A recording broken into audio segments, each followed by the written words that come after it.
معزز سامعین کرام، آج کا یہ جلسہ بضمن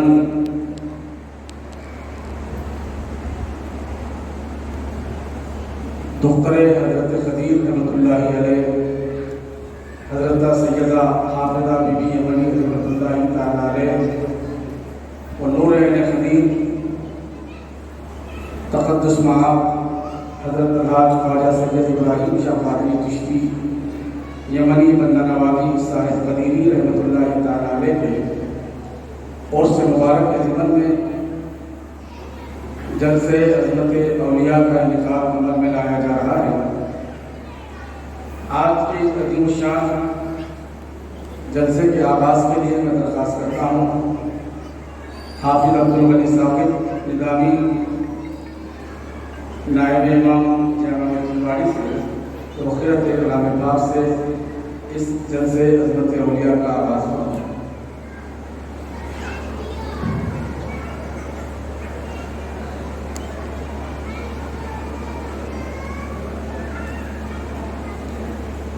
أعوذ بالله من الشيطان الرجيم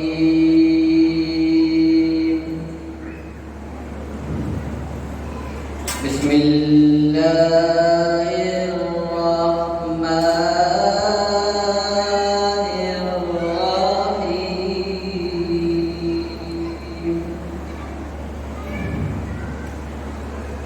والضحى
ابھی آپ حافظ عبدالغنی ثاقب نظامی نائب امام جامع مسجد واڑی سے توقیرت کلام پاک سماعت فرما رہے تھے۔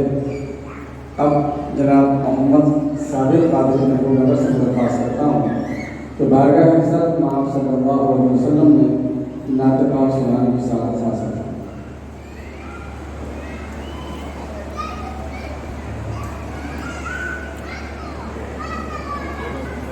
السلام علیکم۔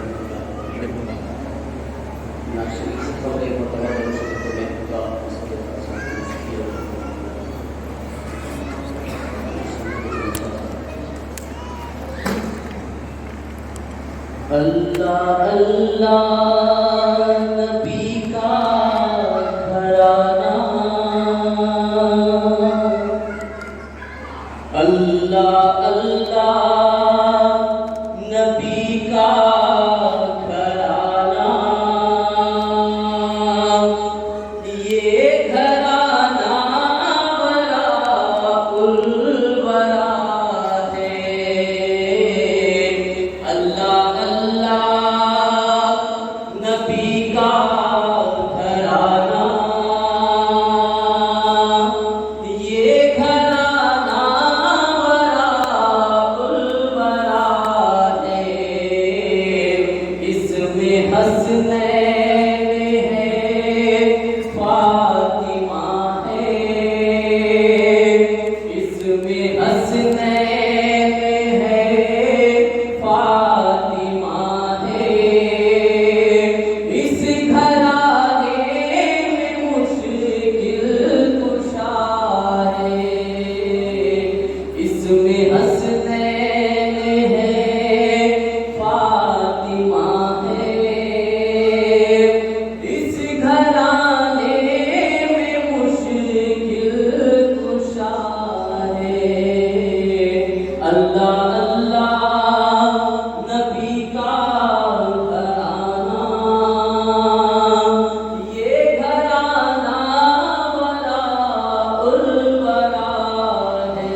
صدقے جاؤں میں ان کی عطا کے، دینے والے نے سب کچھ دیا ہے، صدقے جاؤں میں ان کی عطا کے،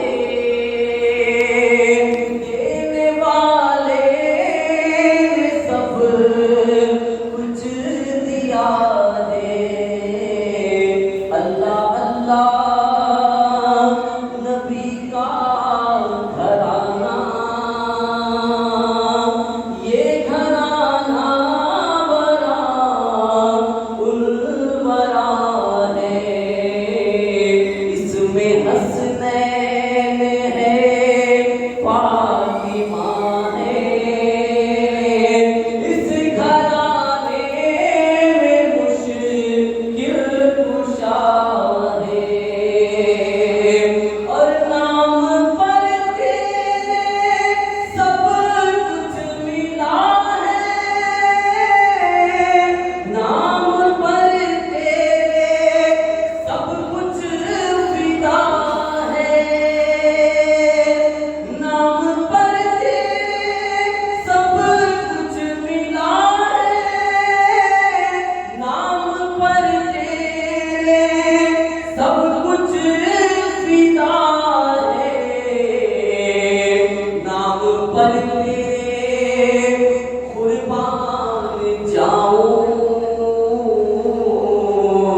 نام پر تیرے قربان جاؤں، ہم غریبوں کا تو آسرا ہے، نام پر تیرے قربان جاؤں، ہم غریبوں کا تو آسرا ہے۔ اللہ اللہ نبی کا گھرانہ، یہ گھرانہ بڑا الورا ہے، اس میں حسنین ہے، فاطمہ ہے، اس گھرانے میں مشکل کشا ہے۔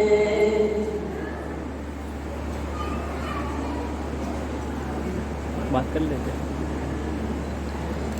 یہ تھے محمد صابر قادری محبوب نگر، بارگاہ رسالت پاک صلی اللہ علیہ وسلم میں نعت پاک سنانے کی سعادت حاصل فرما رہے تھے۔ بغیر کسی تاخیر کے تقاریر کا سلسلہ شروع ہو جاتا ہے۔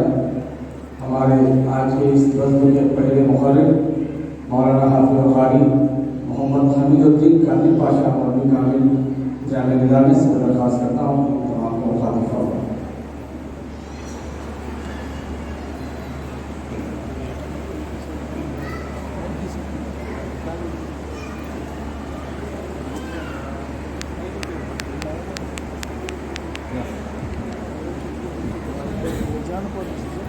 السلام علیکم ورحمۃ اللہ وبرکاتہ۔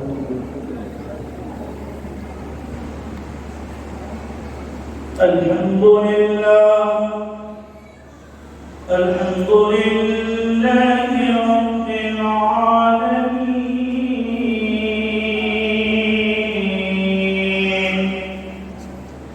والصلاة والسلام على سيد الأنبياء وأشرف المرسلين، وعلى آله الطيبين الطاهرين، وأصحابه الأكرمين أجمعين. أما بعد، فأعوذ بالله من الشيطان الرجيم. بسم الله الرحمن الرحيم. ألا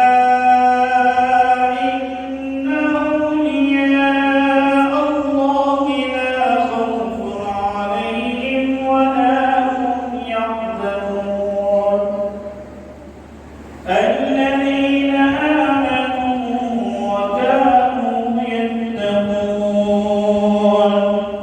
صدق الله مولانا العظيم. وقد قال الله تبارك وتعالى في مقام آخر: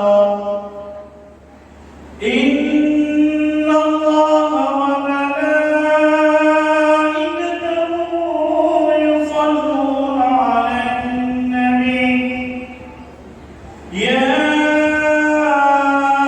أيها الذين آمنوا صلوا عليه وسلموا تسليما.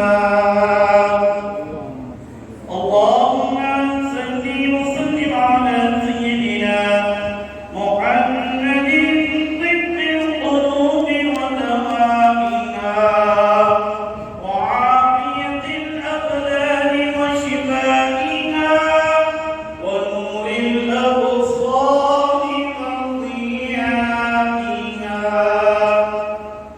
وعلى آله وأصحابه دائما أبدا. جب تک نہ لوگے آسرا اولیاء اللہ کا، جب تک نہ لوگے آسرا اولیاء اللہ کا، سخت مشکل ہے پتہ ملنا رسول اللہ کا، سخت مشکل ہے پتہ ملنا رسول اللہ کا. اور علامہ اقبال جن کے اشعار یا تو قرآنی آیتوں کا ترجمہ ہوا کرتے ہیں یا پھر احادیث نبوی صلی اللہ علیہ وسلم کا مفہوم ہوا کرتے ہیں، تو آپ جب اولیاء اللہ کی بارگاہ میں پہنچتے ہیں تو آپ کی زبان سے بھی یہ بے ضابطہ نکلتا ہے کہ نہ کالج سے نہ کتابوں سے نظر سے پیدا، نہ کالج سے نہ کتابوں سے نظر سے پیدا، علم ہوتا ہے بزرگوں کی نظر سے پیدا، علم ہوتا ہے بزرگوں کی نظر سے پیدا. اور آپ کے لیے محتاج تعارف نہیں ہے، آپ ہی کے سابقہ امام حضرت علامہ مولانا عبدالخالق حیرت نظامی جب آپ اپنے تاثرات بیان کرتے ہیں تو آپ کی زبان سے بھی یہی نکلتا ہے کہ طریقے زاہدانہ ہے، نقل سے راہبانہ ہے. طریقے زاہدانہ ہے، نقل سے راہبانہ ہے. قدیری مسلک و مشرب، قدیری مسلک و مشرب سراسر عاشقانہ ہے. قدیری مسلک و مشرب سراسر عاشقانہ ہے. اور جب آپ میرے پیر و مرشد تقدس معاذ حضرت سید شاہ ابراہیم قادری یمنی چشتی رحمت اللہ علیہ کے تاثرات جب آپ بیان کرتے ہیں تو آپ کہتے ہیں ہزاروں صوفیوں میں ایک صوفی، ہزاروں صوفیوں میں ایک صوفی، یہی صاحب ہمارا آپ کا ہے، یہی صاحب ہمارا آپ کا ہے. بشکل حضرت صاحب قدیری، بشکل حضرت صاحب قدیری، قدیری فیض کا دریا روا ہے، قدیری فیض کا دریا روا ہے. صاحب سا باکمال ہو، حیرت سا بے ہنر، صاحب سا باکمال ہو یا حیرت سا بے ہنر، یکساں رہی ہے سب پہ عنایت قدیر کی، یکساں رہی ہے سب پہ عنایت قدیر کی.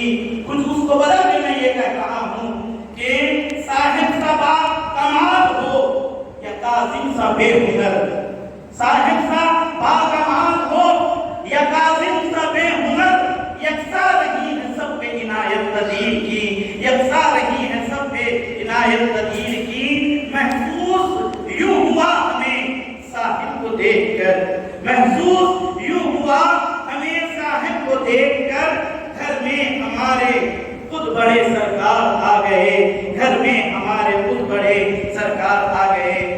محترم سامعین اکرام، سہنشین پہ تشریف فرما حضرت سجادہ نشین صاحب قبلہ اور میرے اساتذہ کرام، یہ میری نیک بختی ہے، یہ میری سعادت مندی ہے کہ مجھ جیسے حقیر اور فقیر کو میرے پیر و مرشد کے اس مبارک اور مسعود عرس کی تقریب کے موقع پر کچھ لب کشائی کا موقع مل رہا ہے۔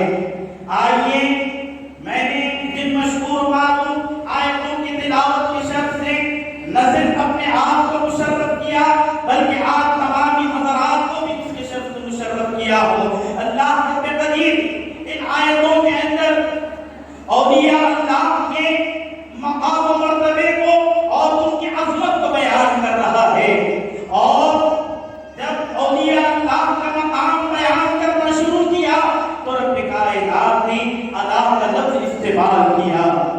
الا کے لفظ کے معنی کیا ہے؟ تو الا کے لفظ کے معنی یہ ہے کہ آگاہ ہو جاؤ، خبردار ہو جاؤ، ہوشیار ہو جاؤ، کیونکہ جن کا تذکرہ کیا جا رہا ہے، جن کا تذکرہ کیا جا رہا ہے، ان کا مقام و مرتبہ بڑا بلند ہے۔ کہیں ایسا نہ ہو کہ وہ تمہارے درمیان ہے، کہیں تم انہیں اپنے جیسا نہ سمجھو، بلکہ ان کا مقام و مرتبہ بڑا اونچا ہے۔ اور رب کائنات واضح انداز میں فرماتا ہے کہ الا آگاہ ہو جاؤ، باخبر ہو جاؤ، ہوشیار ہو جاؤ۔ ان اولیاء اللہ کہ یقیناً جو اللہ کے دوست ہوا کرتے ہیں، جو اللہ کے محبوب ہوا کرتے ہیں، جو اللہ کے پسندیدہ ہوا کرتے ہیں، لا خوف علیہم تو ان پر کسی قسم کا خوف نہیں ہوتا، ولا هم يحزنون اور نہ کہ وہ کسی چیز سے رنجیدہ ہوتے ہیں۔ تو اے عزیزو، یہ اولیاء اللہ کو یہ مقام و مرتبہ کیوں حاصل ہوا؟ وہ اس لیے کہ ان کے دل میں کسی قسم کے خوف نہ ہونے کا مطلب یہ نہیں کہ وہ اللہ سے بھی نہیں ڈرتے، بلکہ ان کا معاملہ یہ ہے کہ ان کے دلوں میں صرف اللہ کا خوف ہوتا ہے۔ جو اس ایک سے ڈرتا ہے تو پھر اللہ تبارک و تعالی ان کا مقام و مرتبہ اتنا بلند و بالا کرتا ہے کہ ہر چیز ان سے ڈرتے ہوئے نظر آتی ہے، ہر چیز ان سے خوف کھاتے ہوئے نظر آتی ہے۔ ہمارا معاملہ اس سے برعکس ہے، ہم اس ایک سے نہیں ڈرتے، یہی وجہ ہے کہ ہر ایک سے ڈرتے ہوئے نظر آتے ہیں۔ تو اے عزیزو، آج ہم اس مبارک اور مقبول تقریب میں جمع ہوئے ہیں تو یہ ہمیں پیغام دے رہی ہے، ہمیں یہ میسج دے رہی ہے کہ اے اولیاء اللہ کے چاہنے والوں، تم بھی اس ایک سے ڈرنے والے ہو جاؤ، پھر دیکھو کہ ساری دنیا تم سے ڈرتے ہوئے نظر آئے گی، ساری دنیا تم سے خوف کھاتے ہوئے نظر آئے گی۔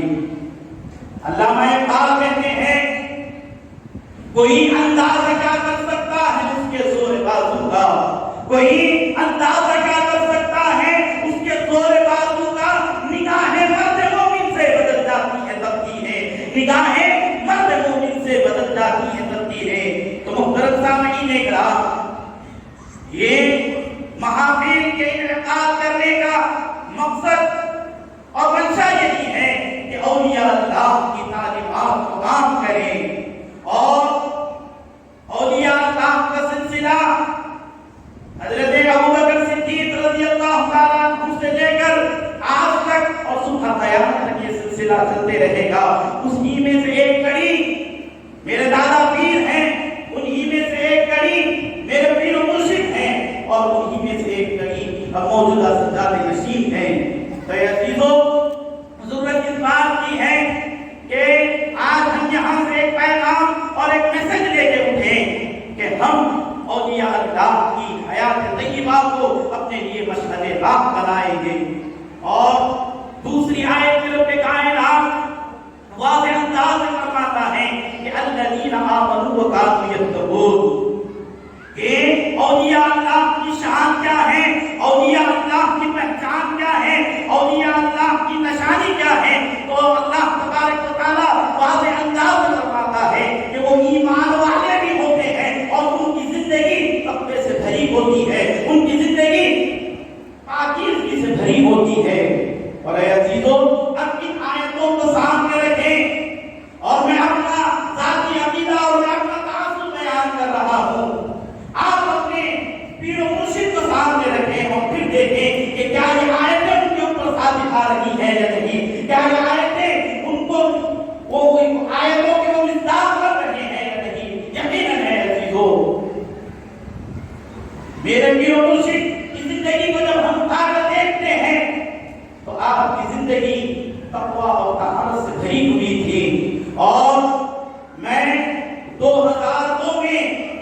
اپنے پیر و مرشد کا پیادہ کیا ہوں، اور 2002 میں میں جن چیزوں کو دیکھ کر حضرت قبلہ سے جو متاثر ہوا تھا تو وہ چیزوں کو میں آپ کے سامنے رکھ کر رخصت ہو جاؤں گا.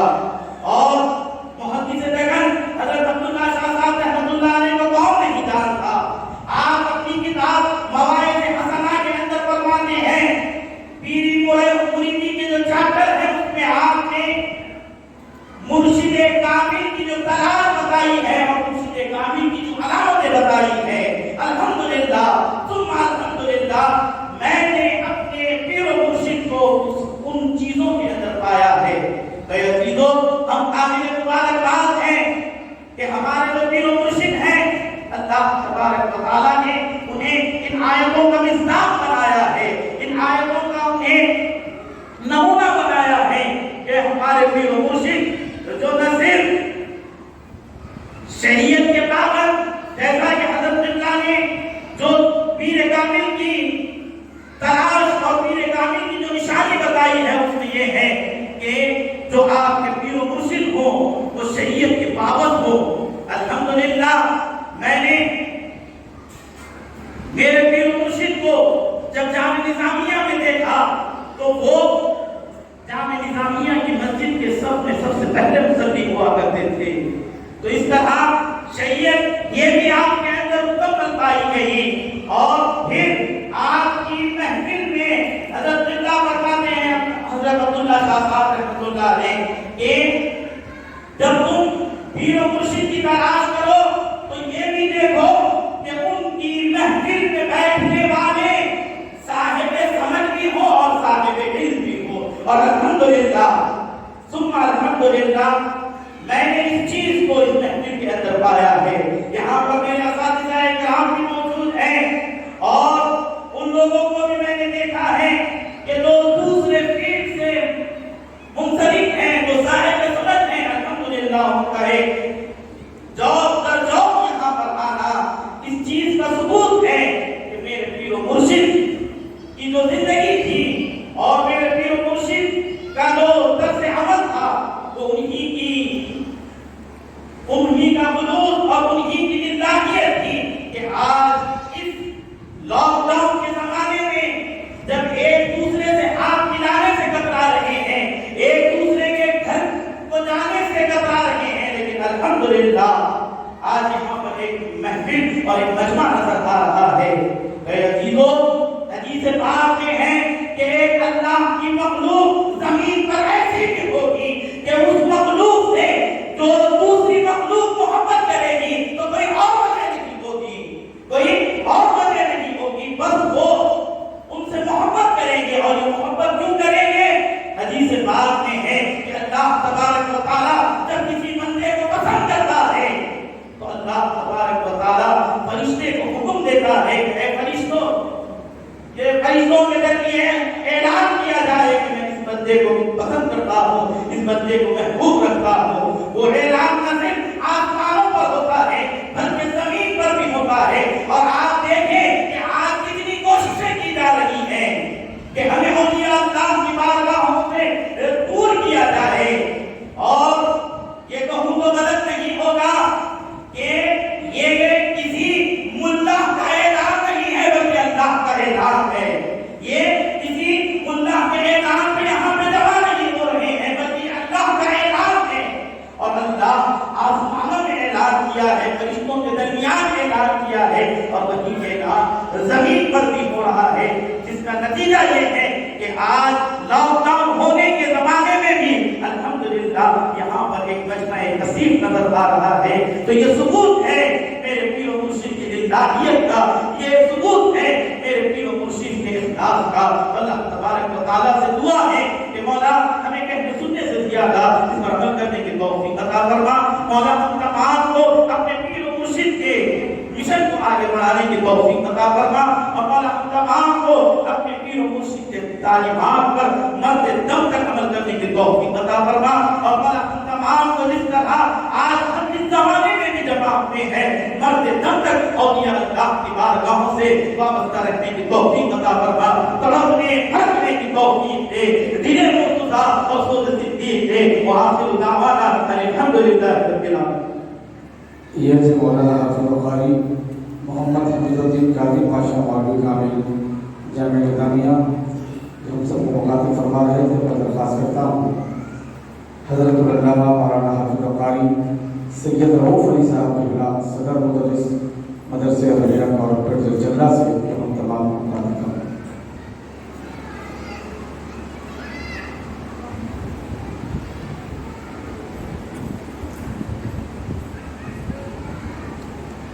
السلام علیکم ورحمۃ اللہ وبرکاتہ۔ نحمده ونصلي على رسوله الكريم، أما بعد، فأعوذ بالله من الشيطان الرجيم، بسم الله الرحمن الرحيم، إن الله وملائكته يصلون على النبي يا أيها الذين آمنوا صلوا عليه وسلموا تسليما، اللهم صل على سيدنا محمد وعلى آله وصحبه أفضل صلواتك وعدد معلوماتك وبارك وسلم. قال الله سبحانه وتعالى: فلا تزكوا أنفسكم هو أعلم بمن اتقى. معزز صدر محفل سجادہ نشین رضی اللہ عنہ و دیگر علماء کرام و حاضرین، اللہ تبارک و تعالی کا بے شکر احسان ہے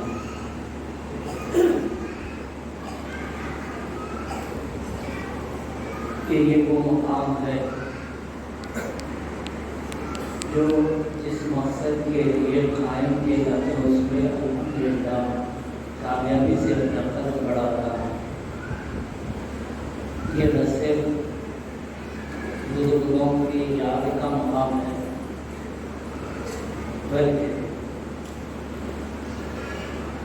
نورانی چہروں کو دیکھنے اور آخرت کی فکر و تڑپ رکھنے والوں کا مقام بھی یہاں رہتا ہے۔ اللہ تبارک و تعالی اس کائنات کا خالق بھی ہے، مالک بھی ہے۔ بے شمار مخلوق اس دنیا میں پائے جاتے ہیں، ان میں اعلیٰ و اشرف انسان ہے، اور انسانوں کا آغاز نبوت سے ہوا۔ پہلے انسان حضرت آدم علیہ السلام نبوت کے ساتھ دنیا میں بھیجے گئے، انہیں سے یہ سلسلہ چلا انسانی نسل انسانی کا۔ تو پھر دیکھیے ہماری زندگی کا تعلق کہاں تک پہنچ رہا ہے، نبوت سے آغاز ہے، اور ہم اس دنیا میں رہنے کے لیے جسم کے محتاج بنائے گئے ہیں۔ تو جسم کا ایک ہی رہا ہے، امت واحدہ، وہ جماعت ایک ہی رہی ہے جو اللہ کا پیغام بندوں تک پہنچاتے ہیں۔ شریعت مختلف رہی، نوح علیہ السلام کی شریعت، ابراہیم علیہ السلام کی شریعت، موسیٰ علیہ السلام کی شریعت، اب یہ شریعت محمدیہ۔ تو دین سب کا ایک ہی رہا، اور وہ دین ہی روح کی زندگی ہے۔ یہاں کافر زندہ نہیں، کافر بھی زندہ ہے، لیکن ان کی زندگی مومن کی زندگی سے بہت مختلف ہے، کیونکہ حقیقی زندگی ان کی ہے جو ایمان سے جڑے ہوئے ہیں، اور پھر ان کی زندگی آزاد اور کامیاب اسی وقت ہوگی جس میں ادب اسی وقت آئے گا، یہ شریعت پر چلتے رہیں گے، شریعت پر چلتے رہیں گے۔ اور دین جس چیز کا نام ہے وہ حضور علیہ السلام کی اداؤں کا نام دین، اور حضور علیہ السلام کی اداؤں میں اللہ رب العزت ایسی تاثیر رکھا ہے، جس سنت پر عمل کریں گے اللہ سے قرب ہی قرب ملتا رہے گا، ہر سنت سے رب کا قرب ملتا رہے گا۔ اور دین ترقی پذیر بھی ہے، حیات بخش بھی ہے۔ اور جب یہ دین زندگی میں آ گیا تو وہ زندگی، وہ روح طاقتور ہے، عزت دار ہے، پھر وہ اس کی خوبی یہ ہو جاتی ہے، نگاہ اٹھائے کمالات نظر آتی ہیں، ہاتھ پھیلائے کامیابیاں نظر آتی ہیں، قدم اٹھے برکتیں ہی برکتیں، کیونکہ یہ دین ان کے اندر ایسا رچ بچ گیا ہے کہ ان کا وجود بھی برکت بن جاتا ہے، بلکہ یہ وفات کے بعد بھی جیسے زندگی میں بافیض تھے، وفات کے بعد بھی اس سے زیادہ بافیض بن جاتے ہیں۔ تو اب ہر انسان میں یہ خواہش رہتی ہے کہ میں عزت دار بنوں، میں کامیاب رہوں، میرا نام ہو۔ تو مومن یہ سمجھتا ہے دولت شہرت یہ کامیابی نہیں، محنت عزت اس میں کامیابی ہے، اور عزت کی زندگی، ایمان کی موت، یہی اس کا قیمتی سرمایہ ہے، قیمتی سرمایہ ہے۔ تو اس لیے انبیاء کرام کے ذریعے جو پیغام ہم کو دیا گیا وہ پیغام وہ ہے جس سے نبیوں سے جوڑ اور نبیوں کے راہ پر چلنے سے کامیابی سے جڑ جاتے ہیں، کامیابی سے جڑ جاتے ہیں۔ زندگی کی کامیابی کے لیے عقل کا، ہماری فکر کا، تجربات کا، مشاہدات کا ذخیرہ کام آنے والا نہیں۔ کیا یہ ابو جہل کے پاس نہیں تھا؟ کیا فرعون کے پاس نہیں تھا؟ دولت بھی تھی، شہرت بھی، پھر اس کی مجلس مشاورت بھی، لیکن کیا آج تک اس کا نام باقی ہے لیکن عزت و احترام بھی ہے؟ تو عزت شہرت دولت سے نہیں بلکہ یہ رب کے پیغام میں جڑ جانے سے ہے۔ تو ہر شخص کی آرزو رہتی ہے کہ میں عزت دار بن جاؤں، میں کامیاب ہو جاؤں، میں کامیاب ہو جاؤں۔ تو اسی اللہ رب العزت فرماتا فلا تزکوا انفسکم، تم اپنے آپ کو بہت پاکیزہ مت سمجھو، هو اعلم بمن اتقى، اللہ ہی بہتر جانتا ہے کون اللہ کو راضی کرنے والا کام کر لیے۔ تقوی پرہیزگاری یہ کس میں ہے؟ اللہ کیسوں کو رکھا ہے، دنیا سے یہ ختم نہیں ہوگی، لیکن فلا تزکوا انفسکم، تو اپنے آپ کو بڑا مت سمجھو، اپنے آپ کو عزت دار مت سمجھو۔ تو اس لیے ہم کو یہ تعلیم دی جاتی ہے، جیسا ابراہیم علیہ السلام کی دعا میں نبی کی پہچان، ان کے خصوصیات میں بتائی گئی ہے۔ یہ اللہ کی آیات کی تلاوت بھی کریں گے تو پڑھنے کا سلسلہ امت مسلمہ میں جیسا ہے کسی اور قوم میں نہیں ملے گا۔ تعلیم اس امت کی پہلی پہچان ہے، پہلی پہچان ہے۔ پڑھو، پڑھتے رہو اور صرف پڑھتے ہی رہو نہیں بلکہ پڑھاتے بھی رہو۔ وَيُعَلِّمُهُمُ الْكِتَابَ، اسی لیے کہا گیا کونوا ربانیین، تم اللہ والے بن جاؤ۔ کب بنیں گے اللہ والے؟ کیونکہ تم پڑھتے بھی ہیں، پڑھاتے بھی ہیں۔ پڑھنا پڑھانا کوئی اور قوم میں مذہبی تعلیم کا ایسا نہ جذبہ ہے نہ ایسا نظام ہے جیسا مسلمانوں میں رہتا ہے مذہبی تعلیم کے سیکھنے سکھانے کا۔ تو اس لیے کہا جا رہا ہے تو اپنے آپ کو پاک مت سمجھو، اللہ ہی بہتر جانتا ہے۔ پاک بننا ہے، تلاوت بھی کرنا ہے، تعلیم بھی دینا ہے، اس کی حکمت کو بھی جاننا ہے، اور پھر نفس کو بھی پاک کرنا ہے۔ یہ پڑھنا، یہ سکھانا یہ تو عام ہے، لیکن کیا حکمت بھی ہر ایک کو بتائی جا رہی ہے؟ کیا حکمت بھی ہر کوئی بتا سکتا ہے؟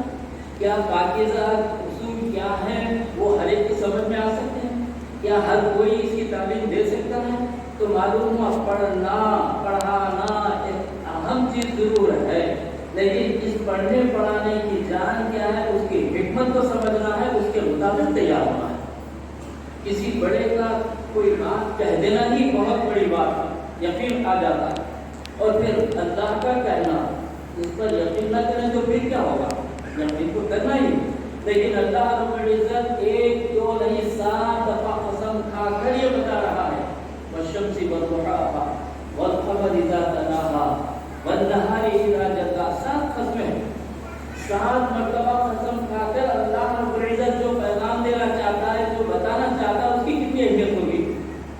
اس کی اہمیت 7 قسمیں کھانے کے بعد رب کا فرمان، پھر قد افلح من زکاہا، جو اپنے نفس کو پاک کیا یقیناً وہی کامیاب ہے۔ تو دیکھیے اللہ کو قسم کے بعد یہ چیز بیان کرنے کی ضرورت کیوں پیش آئی؟ ہم کو یقین ہی تو دلانا چاہتا ہے۔ اور جو نفس کو پاک نہیں کیا اب خسر وقد خاب من دساہا، وہ ناکام ہے۔ جو نفس کو پاک نہیں کیا وہ ناکام ہے، جو نفس کو پاک کر دیا وہ کامیاب ہے۔ اور قرآن کی اصطلاح میں کامیاب کس کو کہتے ہیں؟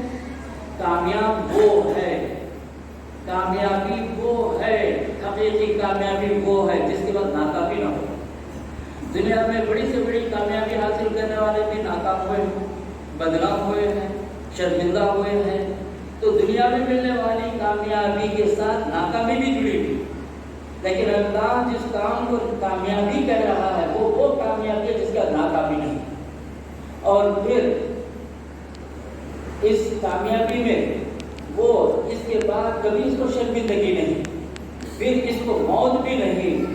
تو جو اپنے نفس کو پاک کر دیا وہ ایسا کامیاب ہے، ناکام نہیں، شرمندہ نہیں، وہ ہمیشہ کی زندگی پانے والا بن جاتا ہے، پانے والا بن جاتا ہے۔ انسان کو اللہ پیدا کیا، اس کے خصوصیات سے بھی واقف ہے، اور پھر اس کا تسلسل، اس کا سلسلہ نبی سے شروع کیا آدم علیہ السلام سے۔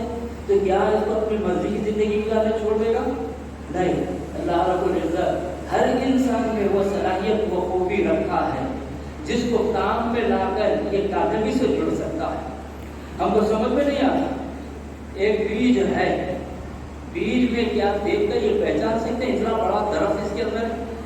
یہ درخت کی اتنی خصوصیات یہ بیج کے اندر ہے، یہ پھل پھول پیڑ، یہ ڈالیاں پتے، اور پھر اس کا پھول، پھر اس کا پھل، پھر اس کے اندر بیج، کیا اتنے بیج میں سب آ گئے؟ نہیں، اس بیج کو صحیح طریقے سے استعمال کرو، جہاں رکھنا ہے رکھو، اس کی نگرانی کرو، جیسے اس کو مٹی میں بند کرنا ہے بند کرو، جب پانی دینا ہے جس مقدار میں دینا ہے دیتے رہو، پھر اس کے لیے جس کھاد کی ضرورت ہے دو، تو پھر اس کے بعد اللہ پر بھروسہ رکھو، وہ کیسے ہوائیں دے گا، وہ کیسے روشنی دے گا، گرمی چاندنی جو بھی دینا ہے اس کو دے گا۔ تو کتنے مرحلوں کے بعد وہ بیج سے ایک پودا نکلے گا، وہ پودے کی نگرانی کرو، اس پر حملے کتنوں سے ہو سکتے ہیں، کیڑوں سے ہو سکتے ہیں، جانوروں سے ہو سکتے ہیں، نادانوں سے ہو سکتے ہیں، غفلت سے چلنے والوں سے ہو سکتے ہیں، اس سے بچاؤ۔ پھر یہ پودا ایک پیڑ بنے گا، پھر اس پیڑ میں کتنی خصوصیات، پھر اس پیڑ پر پھل پھول لگے گا، پھر پھل لگے گا، وہ پھل میں پھر بیج آ جائے گا۔ تو ایک بیج میں نظر نہ آنے والی اتنی چیزیں تھیں، صحیح طریقے سے استعمال کیے تو اس کے فائدے نظر آتے، فائدہ سے اپن خود اس سے فائدے اٹھا سکتے ہیں۔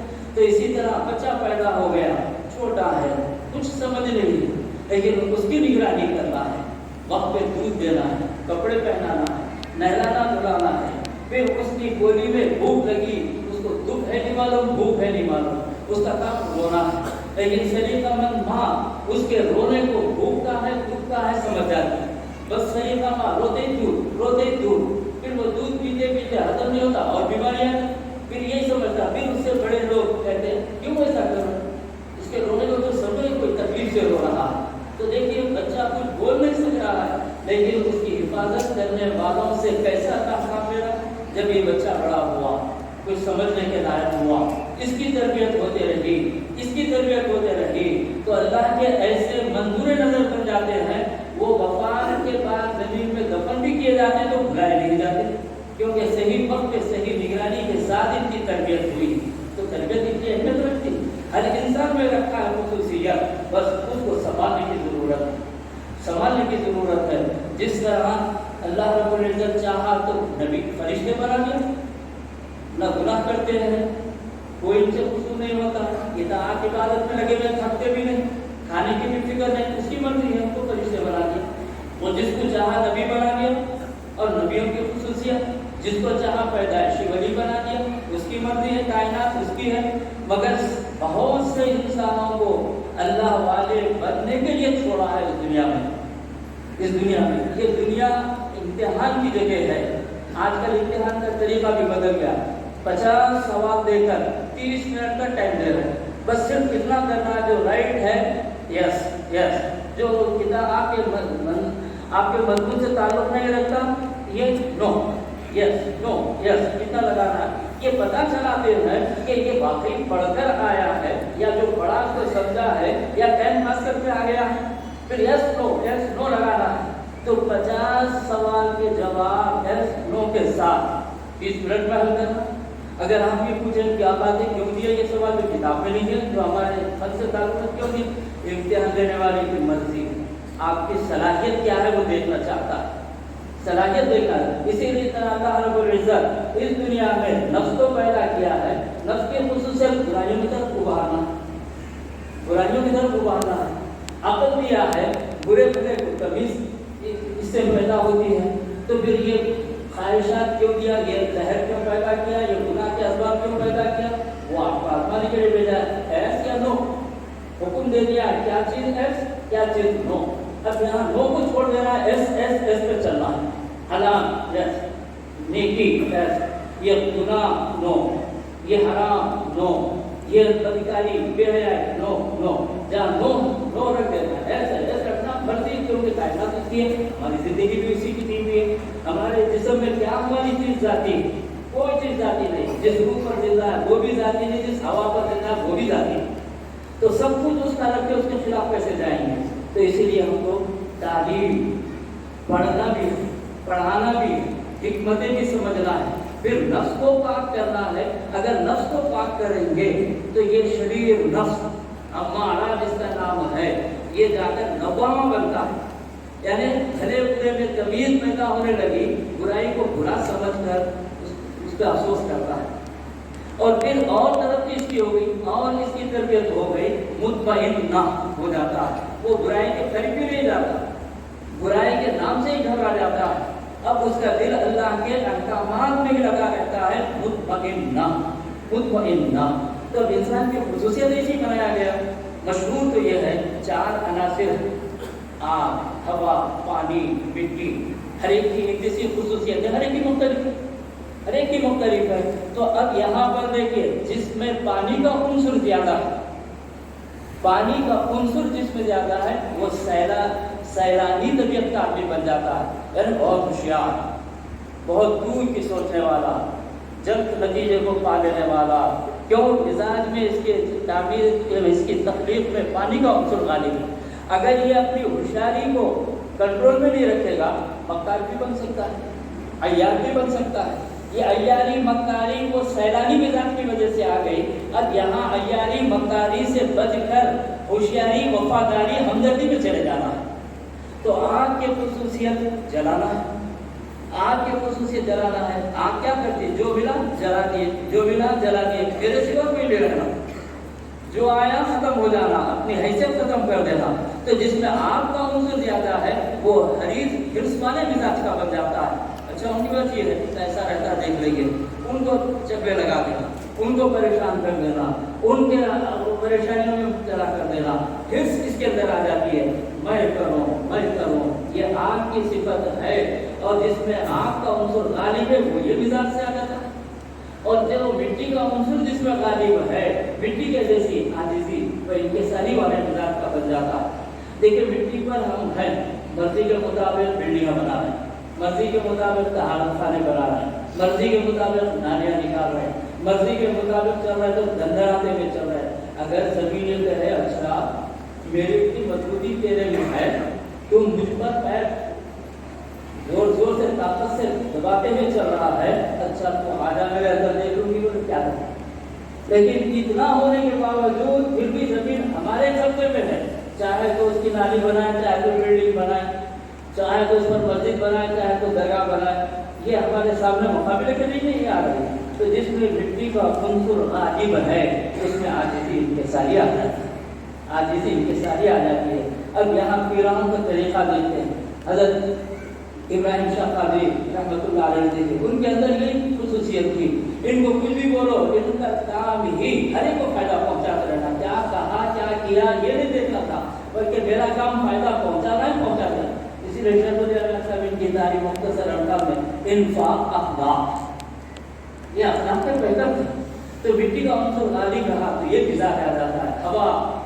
ہوا کی بھی طاقت ہے، بہت طاقت ہے، بہت قوت ہے، آپ کو بھی بجھا دیتی مٹی کو بھی اڑا دیتی ہے، پانی کو بھی، سیلاب کو بھی روک دیتی ہے، بہت قوت۔ لیکن ہوا کا زور جب ہمارے مزاج میں جو ہوا ہے اس کو کنٹرول کر لیا جائے تو پھر اس کے اندر چلنے، تکبر کرنے، اگڑنے کی فکر آ جاتی ہے۔